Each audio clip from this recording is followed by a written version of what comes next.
Hey everybody, Cody Menz here. I have another What's New video for you, and for those that haven't heard already, so unfortunately, as you may have deduced by the video title, and also a little tribute to, the little stream mascot and everything with Levi, unfortunately, so this past Friday, so almost a week ago at this point, he kind of passed away. Unfortunately, like he was almost 15. Like Ryan and I obviously are pretty devastated, and thank you for all the support, guys. When it comes to messages, and I didn't start streaming honestly until so basically this past Wednesday, since we weren't exactly expecting this to happen this soon. But unfortunately his health kind of took a turn for the worse very, very late after I was finished streaming on Thursday, and into Friday he was having a lot of difficulties, and unfortunately we kind of made the decision to put him to sleep. But it's definitely sad. Ryan and I are kind of still grieving, and it's definitely different coming home, and it's definitely posed some difficulties since we're expecting our first child here. They thought possibly on Friday evening, with everything going on, and basically it's any day now, but definitely not longer than like a couple weeks here.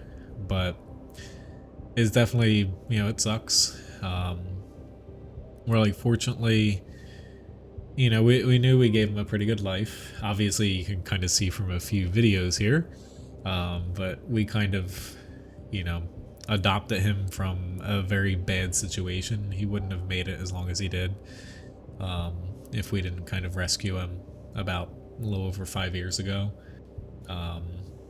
But yeah, it's definitely sad, bawling my eyes out for like 2 straight days.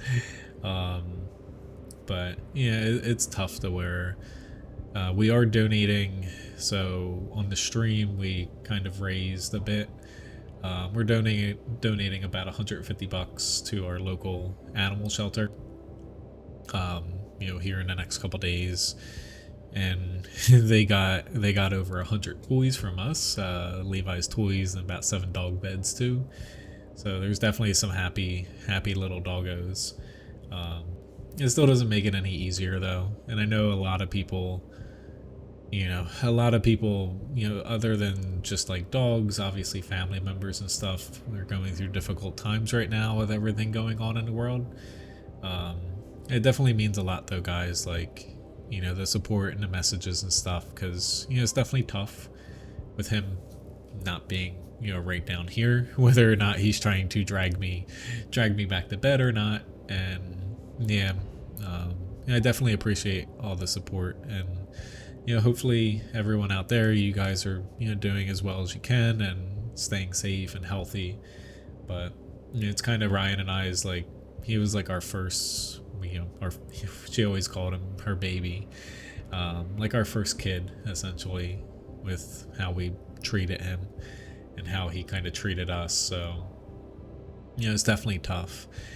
In any event though, it's a bit tough talking about it still, since it's less than a week here. It's gonna take me quite some time to kind of recover. Before I move into like what's kind of happening in World of Tanks, I'm gonna do a quick breakdown of everything going on here, and a couple like guesses and stuff on what's gonna be coming on or into the game, since whenever our kid does come here, it can be anywhere from literally right now up until like who they're projecting not past next weekend. I don't think they're gonna let her go past, so a little bit sooner here than we thought, since there's some some things they're keeping an eye on that have popped up recently. When that happens, I may be taking like a week or two, like a little break, when it comes to streaming and possibly YouTube here. I've been thinking about moving this YouTube video to Saturdays, just because Wargaming likes to release a bunch of stuff on Fridays when it comes to news before I record. But Yeah, I might be taking a little bit of a break when the baby comes, since obviously Ryan and I are gonna have a lot on our hands, and we're still kind of going through, kind of grieving, losing, something that was so important to both of us. And like Ryan knew Levi, like she got him when he was a few weeks old, like a puppy. And then obviously we had him for the past five-ish years, when we kind of rescued him from a pretty bad case with a family member. In any event, though, let's pop into kind of what's happening in World of Tanks, which I know is not as important as what I was just talking about, but hopefully you guys aren't bawling your eyes out. I'm trying not to cry here, since it's definitely tough, talking about it.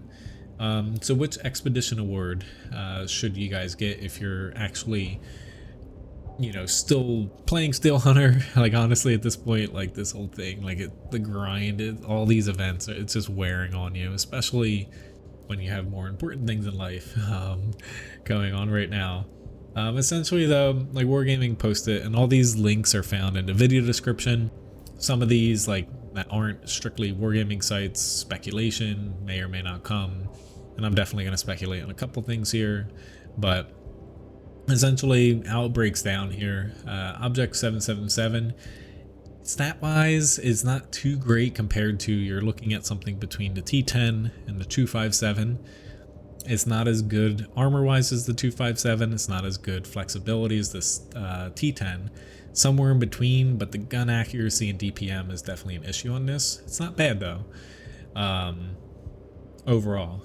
When it comes down to the AE Phase 1, this tank, you're getting something between an M103 and a Conqueror. It's actually pretty good and pretty fun. And then the chart feature for, when it comes to the Batchat 25 AP, this tank, more damage per shot, better accuracy, also better penetration. However, you're getting something that takes a lot longer to fire between your rounds. It's more of like a long range, like mid-range tank, but you can dive in there. You just have to definitely judge your risk factor, because it takes a little longer to shoot. But it actually has a little bit more armor than those tanks, and it can kind of play ridges a little bit too with how high the guns mount it. They're all pretty good tanks. I usually suggest, though, like my best all around, I would say AE Phase 1. Char Future is probably the most unique and fun, and then the 777 after that. That's mainly like good side scraping, fighting in towns and stuff. Moving on, so the common test number 2 is up here, 1.11. Not really anything coming the next patch substantially map-wise. Italian heavies haven't made it basically an appearance at all. There's still time next week for them to add things in on the final test that's going to pop up before, they finalize everything. But right now, lots of nothing. We could see the Italian heavies, we could see the Empire's Border or Minsk rework when it comes to maps, but who the hell knows at this point. So, getting into all the other stuff that's been in the 1.11 common test server, there's a lot of it when it comes to 3D styles and some tanks. So, getting into things here, I forgot about it. So World of Tanks is actually on next-gen consoles as well, with the new Xbox and PlayStation out. Forgot about that. Not that, a lot of you guys play console, but I know some people do. But yeah, when it comes down to it, I guess it was pretty easy for them to port over. I don't know how graphically it compares to PC. I'm assuming, though, it probably looks pretty nice, though, considering those consoles are pretty decent power-wise. So, 3D styles. There's a metric crap ton of these things. Getting inputted into the next update scares the bejeebus out of me, because some are probably going to be holiday ops. Some are probably going to be maybe black market stuff eventually. Who the hell knows? Battle passes, everything. There's so many of them. So these first two have light effects on them. So you have one for the Swedish UDES 1516, and it basically like glows, which is pretty interesting. Next you have the PZ7, which is most likely going to be something tied with holiday ops from the looks of it. Moving on, you have the Badger, which some people surmise might be the next Battle Pass tank. You also have, so this is a 2D style. It's kind of like a fall theme, it almost looks like. It's not leaves. It looks like they basically took the fall leaf style that the NA server has, and they just kind of made it into a normal camouflage. There's also another 2D style with a Reaper, a Grim Reaper on it, which is very strange, but different. Another 2D style with, you know, some stars and stripes and stuff. All these might be things that you find in Holiday Ops, because you do have 2D styles as rewards for certain things, so these could be some of those. You have another, this is kind of like a figure, I forget what specifically, it's like a knight, I believe. And then back into 3D styles, so I believe the WZ-111-5A, I don't feel like scrolling back up. And all these links are in the video description below. You also have, which one's this? Object 268 version 4. And like some of these styles are a little excessive if you ask me, but like, you know, I know you can disable non-historical stuff, but they're definitely going pretty far on some of these things. Another PZ7, or no, this is the VK, excuse me, VK7201K. This might be for the next clan war, one of the rewards for that. You have, what is this, the STB1.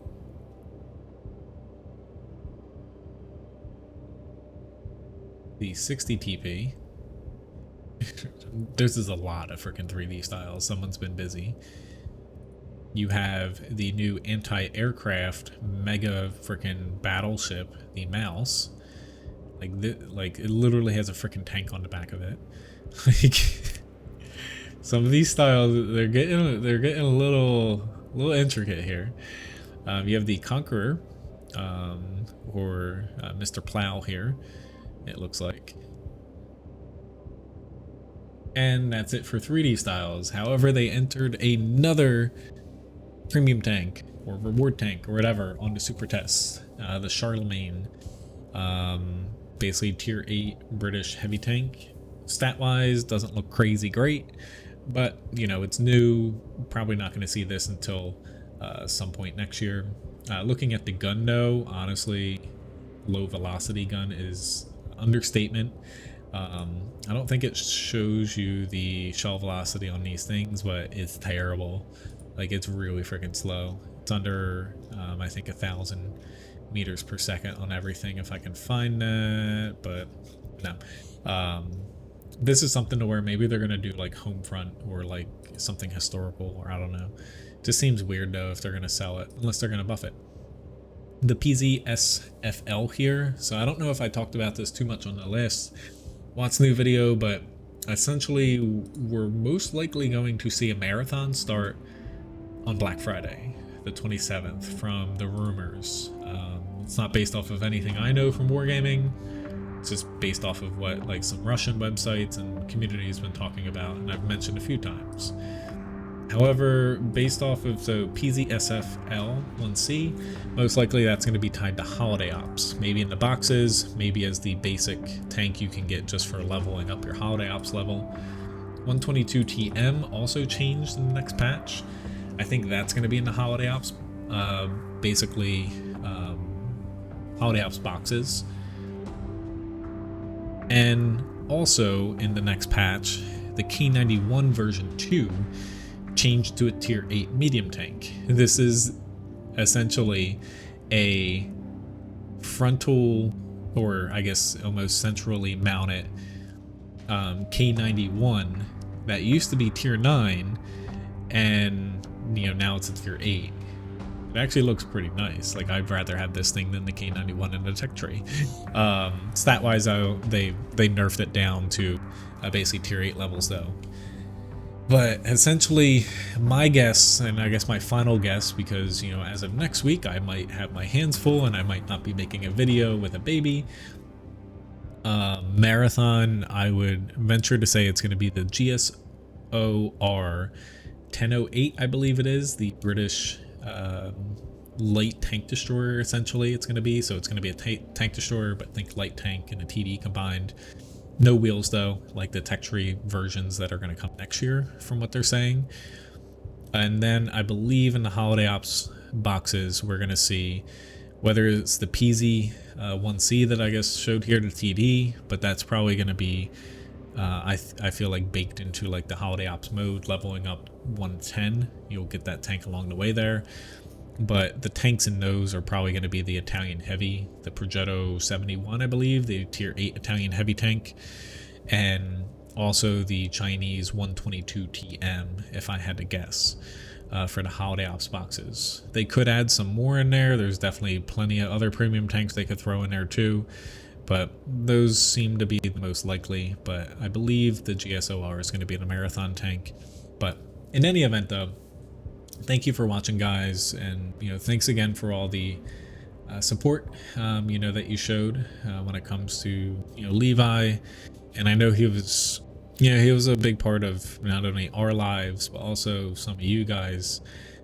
Definitely have known him for many years here and have spoiled him a ton, whether it's on YouTube or Twitch. And it's definitely tough kind of saying goodbye to him. And Ryan and I are definitely it's rough, and I'm sure a lot of people have gone through something similar. This is kind of, so like I've lost pets before, but he was my first like dog here as like my own, so, and kind of the same with Ryan. So it's definitely it's definitely hard, but yeah, at least we got to spoil the hell out of him for a good amount of time. And thanks guys for always kind of spoiling him, and also for all the kind words that you've said over the past about week here.